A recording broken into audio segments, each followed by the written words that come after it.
The United States and European Union imposed personal sanctions on Monday on Russian and Crimean officials involved in the seizure of Crimea from Ukraine as Russian President Vladimir Putin signed a decree recognizing the region as a sovereign state. The moves heightened the most serious East-West crisis since the end of the Cold War, following a disputed referendum in the Black Sea Peninsula on Sunday in which Crimea's leaders declared a Soviet-style, 97% vote to secede from Ukraine. Within hours, the Crimean parliament formally asked that Russia admit the Republic of Crimea as a new subject with the status of a republic. Putin will on Tuesday address a special joint session of Russia's State Duma, or parliament, which could take a decision on annexation of the majority ethnic Russian region. That would dismember Ukraine, a former Soviet republic once under Moscow's thumb, against its will. Kiev and the West said the referendum, held under armed Russian occupation, violated Ukraine's constitution and international law.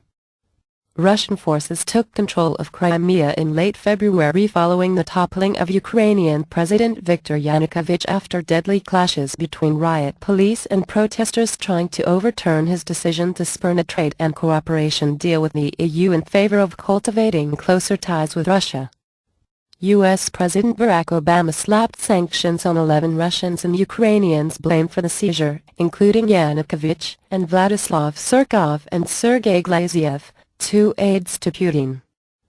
Putin himself, suspected in the West of trying to resurrect as much as possible of the former Soviet Union under Russian leadership, was not on the blacklist. A White House spokesman declined to rule out adding him at a later stage. Amid fears that Russia may move into eastern Ukraine where there is a significant Russian-speaking community, Obama warned that further provocations would only increase Moscow's isolation and exact a greater toll on its economy. If Russia continues to interfere in Ukraine, we stand ready to impose further sanctions, he said.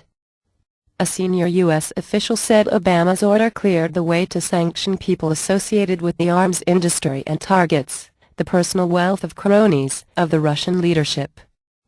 View Gallery Crisis in Ukraine. Pro-Russian people celebrate in the central square in Sevastopol, Ukraine, late Sunday, March 16, 28 Circumflex. In Brussels, the EU's 28 foreign ministers agreed to subject 21 Russian and Ukrainian officials to visa restrictions and asset freezes for their roles in the events. They included 3 Russian military commanders in Crimea and districts bordering on Ukraine.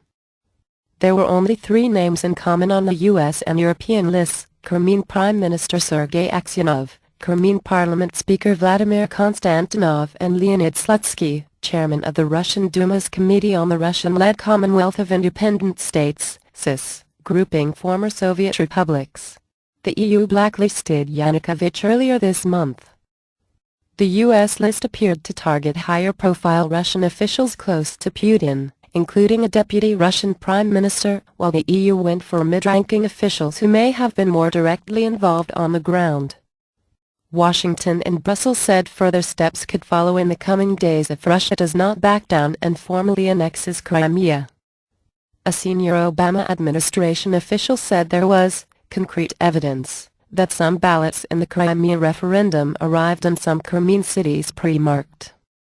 Russian Deputy Prime Minister Dmitry Rogozin, who was named on the White House sanctions list, suggested that the measures would not affect those without assets abroad.